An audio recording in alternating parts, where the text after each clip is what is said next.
നമ്മൾ പറഞ്ഞു വന്നത് മഹാനായ സഈദ് ഇബ്നു ജുബൈർ റളിയല്ലാഹു അൻഹുവിന്റെ ജീവിതത്തിലെ ഏറ്റവും പ്രയാസമേറിയ അനുഭവങ്ങളെ കുറിച്ചാണ്. സഈദ് റളിയല്ലാഹു അൻഹു ചിരിക്കാൻ തുടങ്ങി. അപ്പൊ ചോദിച്ചു, ലിമ തൽഹക്, വധിക്കാൻ പോകുമ്പോ മരിക്കാൻ പോകുമ്പോ ചിരിക്കുകയോ? അപ്പോഴാണ് പറഞ്ഞത്, ഞാൻ ചിരിച്ചത് അല്ലാഹുവിനോട് നീ കാണിക്കുന്ന ധിക്കാരമുണ്ടല്ലോ, അല്ലാഹുവിനോട് നീ കാണിക്കുന്ന ധിക്കാരമുണ്ടല്ലോ, ഇതൊക്കെ കണ്ടിട്ടും അല്ലാഹു നിന്നോട് ക്ഷമിക്കുകയാണല്ലോ, അത് കാണുമ്പോൾ എനിക്ക് ചിരി വരികയാണ്. എന്നിട്ട് അല്ലാഹുവിനോട് ദുആ ചെയ്തു, അല്ലാഹുമ്മ ലാ തുസല്ലിത് ഹാദൽ മുജ്രിമ അലാ അഹദിൻ ബഅദി. അല്ലാഹുവേ ഞാൻ മരിച്ചാൽ വേറെ ഒരാളെ വധിക്കാൻ ഇയാളുടെ കരങ്ങൾക്ക് നീ ശക്തി നൽകല്ലേ അല്ലാഹ്. മഹാനായ ഒരു ആലിമിന്റെ പ്രാർത്ഥനയാണിത്. അല്ലാഹുവിനെ പേടിക്കുന്ന സച്ചരിതയായ അല്ലാഹുവിനെ പേടിക്കുന്ന ഒരു ആലിമിന്റെ പ്രാർത്ഥനയാണിത്. അല്ലാഹുമ്മ ലാ തുസല്ലിത് ഹാദൽ മുജ്രിമ, ഈ കുറ്റവാളിക്ക്, ഈ ക്രിമിനലിന് ഇനി ഒരാളെ വധിക്കാൻ നീ ചാൻസ് നൽകരുത്, നീ അവസരം നൽകരുത്. ഇത് ദുആ ചെയ്ത ഉടനെ മഹാനായ സഈദ് ഇബ്നു ജുബൈർ റളിയല്ലാഹു അൻഹു എന്ന ആലിമിനെ, അല്ലാഹുവിനെ പേടിച്ച് ജീവിച്ച മുത്തഖിയെ വധിച്ചു, മണലാരുണ്യത്തിലേക്ക് എറിഞ്ഞു. പക്ഷേ അത്ഭുതം അവിടെ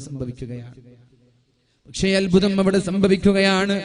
എന്താണ് അത്ഭുതം എന്നറിയോ? അല്ലാഹു പറഞ്ഞില്ലേ, ബിസ്മില്ലാഹിർ റഹ്മാനിർ റഹീം, അം ഹസിബതും മാ തദ്ഖുലുൽ ജന്നഹ, സ്വർഗ്ഗത്തിലേക്ക് വെറുതെ അങ്ങ് കയറാൻ പറ്റുമെന്ന് നിങ്ങൾ വിചാരിച്ചോ? സ്വർഗം വെറുതെ പോവാൻ പറ്റുമെന്ന് വിചാരിച്ചോ? അത് പറ്റൂല. സ്വർഗം എളുപ്പത്തിൽ കിട്ടൂല, അത് കിട്ടൂല, അതങ്ങനെയാണ്.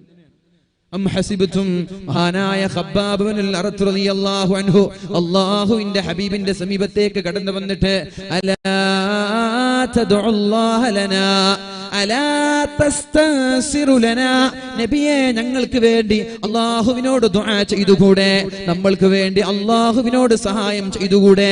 എത്ര കാലമാണ് ഈ പീഡനങ്ങൾ സഹിക്കുന്നത്? എത്ര കാലമാണ് ഈ പരീക്ഷണങ്ങൾ സഹിക്കുന്നത്? മടുത്തു നബിയേ, മടുത്തു, ഇനി സഹിക്കാൻ കഴിയില്ല നബിയേ. അതുകൊണ്ട് അല്ലാഹുവിനോട് ദുആ ചെയ്യണം. ആരാണ് ഖബ്ബാബ് എന്നറിയോ?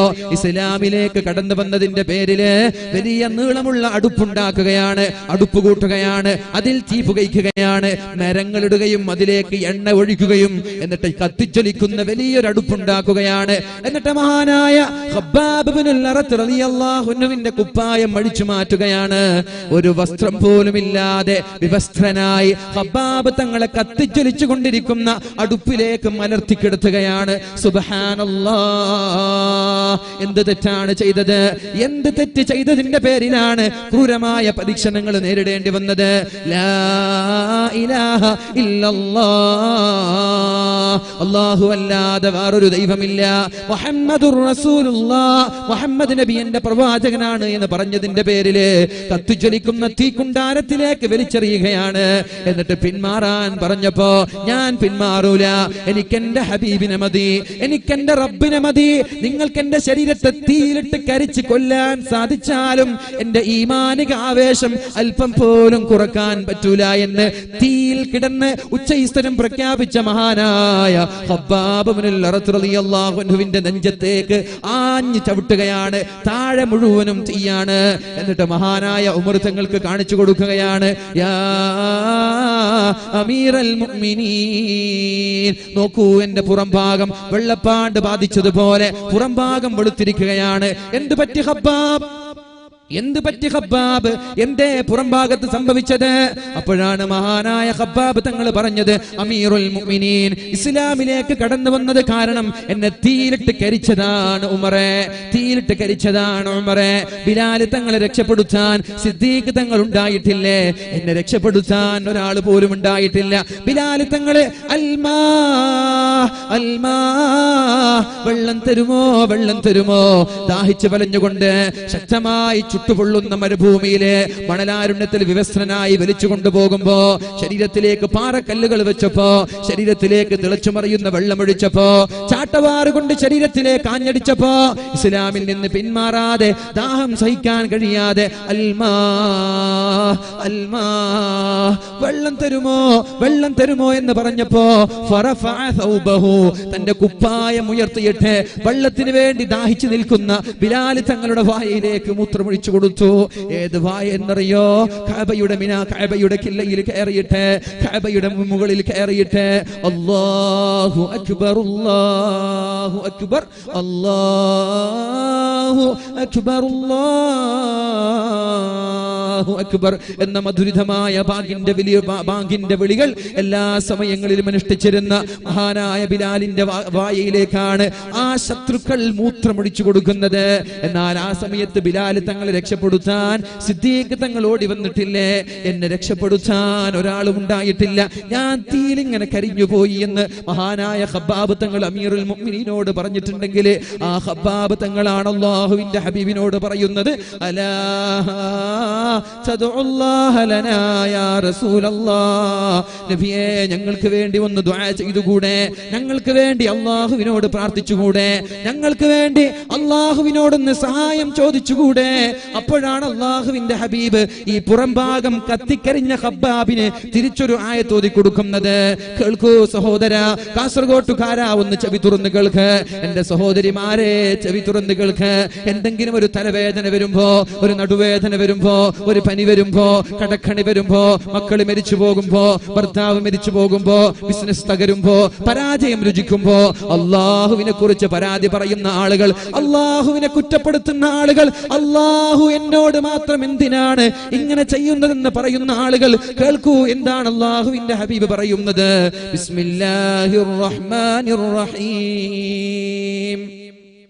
أم حسبتم أن تدخلوا الجنة ഖബ്ബാബേ വെറുതെ അങ്ങ് സ്വർഗ്ഗത്തിലേക്ക് കടക്കാൻ പറ്റുമെന്ന് കരുതിയോ?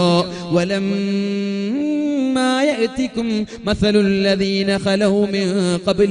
നിങ്ങൾക്ക് മുമ്പ് കഴിഞ്ഞു പോയ ആളുകൾ അനുഭവിച്ചതുപോലെ പ്രയാസങ്ങൾ സഹിക്കാതെ സ്വർഗ്ഗം കിട്ടുമെന്ന് തോന്നുന്നുണ്ടോ ഖബ്ബാബ്?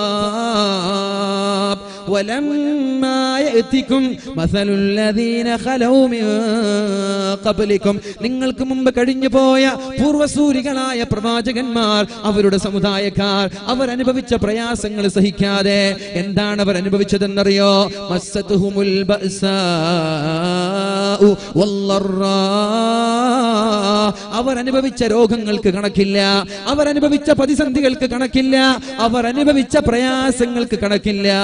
ഏതുവരെ എന്ന് വെച്ചാൽ വസുൽസിലൂ ഹത്താ യഖൂലർ റസൂൽ. അവരും അവരുടെ പ്രവാചകന്മാരും അല്ലാഹുവിനോട് അവസാനം പേടിച്ച് ദുആ ചെയ്തിട്ടുണ്ട്. വസുൽസിലൂ പേടിച്ചിട്ട് അവരുടെ കൈകാലുകൾ വിറച്ചു പോയിട്ടുണ്ട്, അവരുടെ കാലുകൾ പ്രകമ്പനം കൊണ്ടിട്ടുണ്ട്. എന്നിട്ട് ഹത്താ യഖൂലർ റസൂൽ, അവരുടെ കൂടെയുള്ള പ്രവാചകൻ അല്ലാഹുവിനോട് ദുആ ചെയ്യാൻ തുടങ്ങി. മതാ നസ്റുല്ലാഹ്, അല്ലാഹുവേ എന്നാണ് സഹായിക്കുക, അല്ലാഹുവേ എന്നാണ് സഹായിക്കുക, എന്നാണ് നിന്റെ സഹായം ഞങ്ങളിലേക്ക് വരുന്നത് എന്ന് പ്രവാചകന്മാരും സമുദായക്കാരും അല്ലാഹുവിനോട് കരഞ്ഞു ദുആ ചെയ്തപ്പോ അല്ലാഹു പറഞ്ഞ മറുപടി ക്ഷമിക്കുവീൻ. നമ്മളോട് തന്നെ പറയാനുള്ളത് ക്ഷമയാണ്. ഒരു മുഅ്മിനിന്റെ ലക്ഷണം ക്ഷമയാണ്. ഒരു മുഅ്മിനിന്റെ മുഖമുദ്ര ക്ഷമയാണ്. പരീക്ഷണം വരുമ്പോ പെട്ടെന്ന് അങ്ങോട്ട് എടുത്തു ചാടല്ല, ക്ഷമിക്കണം, അല്ലാഹുവിന് വേണ്ടി ക്ഷമിക്കണം. വബദനുൻ അലൽ ബലാഇ സ്വാബിർ. പ്രയാസങ്ങൾ ഉണ്ടാകുമ്പോ, മാരകമായ രോഗങ്ങൾ ഉണ്ടാകുമ്പോ, ശക്തമായ കടക്കണികൾ ഉണ്ടാകുമ്പോ തൂങ്ങി മരിക്കലല്ല, അതൊരു പരിഹാരമല്ല. എത്ര ആളുകൾ മുസ്ലിം ചെറുപ്പക്കാർ വലിയ കടക്കണികൾ ഉണ്ടാകുമ്പോ ഒരു തുണ്ട് കാറിൽ ജീവിതം ഒടുക്കുന്ന ആളുകളില്ലേ? ആരോടാണ് ഇത് ചെയ്യുന്നത്? റബ്ബിനെയല്ലേ മരിച്ചിട്ട് കാണാൻ പോവുക? അമുസ്ലിമീങ്ങളാണെങ്കിൽ അവർക്ക് മരണശേഷം ജീവിതമില്ല എന്ന വിശ്വാസമാണ്. മുസ്ലിമീങ്ങളെ സംബന്ധിച്ചിടത്തോളം എങ്ങനെയാണ് തൂങ്ങി മരിക്കാൻ പറ്റുക? പ്രണയ നൈരാശ്യത്തിന്റെ പേരിൽ SSLCയിലും +2വിലും തോറ്റു തൊപ്പിയിട്ടതിന്റെ പേരിൽ ഇവിടെ ആത്മഹത്യകൾ പ്രബുദ്ധമായ കേരളത്തിൽ വർദ്ധിച്ചുകൊണ്ടിരിക്കുമ്പോ ഞാൻ സൂചിപ്പിക്കട്ടെ, ആത്മഹത്യകൾ പരിഹാരമല്ല, അത് ഭീരുക്കളുടെ പണിയാണ്, അത് ഭീരുക്കളുടെ ജോലിയാണ്. അല്ലാഹു നമ്മൾക്ക് ഈമാൻ നൽകുമാറാവട്ടെ. പക്ഷേ പ്രയാസങ്ങൾ ഉണ്ടാകുമ്പോ എന്ത് ചെയ്യണം? പ്രയാസങ്ങൾ ഉണ്ടാകും. അല്ലാഹുവിന്റെ സ്വഹാബാക്കളും അമ്പിയാക്കളും പ്രവാചകന്മാരും പ്രയാസപ്പെട്ടിട്ടുണ്ട്. അപ്പോൾ അവർ അല്ലാഹുവിനോട് ദുആ ചെയ്യുകയാണ്, മതാ നസ്റുല്ലാഹ്, അല്ലാഹുവേ ഒന്ന് സഹായിച്ചുകൂടെ, എന്നാ നിന്റെ സഹായം ഉണ്ടാവുക. അപ്പൊ അല്ലാഹു പറഞ്ഞു, വിഷമിക്കേണ്ട, അലാ ഇന്ന നസ്റുല്ലാഹി ഖരീബ്, താമസിയാതെ അല്ലാഹുവിന്റെ സഹായം വരും. പക്ഷേ നിങ്ങൾ ചെയ്യേണ്ടത് അല്ലാഹുവിന് വേണ്ടി ക്ഷമിച്ചു നിന്നാൽ അല്ലാഹുവിന്റെ സഹായം ഉണ്ടാകും. എടുത്തു ചാടരുത്. think twice before leap. എടുത്തു ചാടുന്നതിന് മുമ്പ് 2 വട്ടം ചിന്തിക്കണം എന്നൊരു പ്രോവർബ്, അത് മുസ്ലിമുകൾക്ക് പറ്റിയതാണ്. ലാ യുൽദഉൽ മുഅ്മിനു മിൻ ജുഹ്രിൻ വാഹിദ്, ഒരു മാളത്തിൽ നിന്ന് 2 തവണ ഒരാൾ കടിക്കപ്പെട്ടാൽ അയാൾ മുഅ്മിനല്ല എന്ന് പരിശുദ്ധ റസൂൽ സല്ലല്ലാഹു നബി തങ്ങൾ ഒരാൾ വധിക്കാൻ ശ്രമിച്ചു. നബി തങ്ങൾ അയാളെ വിട്ടു. ഇനി ഞാൻ ഒരിക്കലും നബിയെ നിങ്ങളെ ഞാൻ ഒന്നും ആക്രമിക്കൂല, നിങ്ങളോട് ഞാൻ യുദ്ധം ചെയ്യൂല എന്ന് പറഞ്ഞു നബി തങ്ങൾ വിട്ടു. കുറച്ചു കഴിഞ്ഞപ്പോ 2ാമതൊരു യുദ്ധം നടന്നു.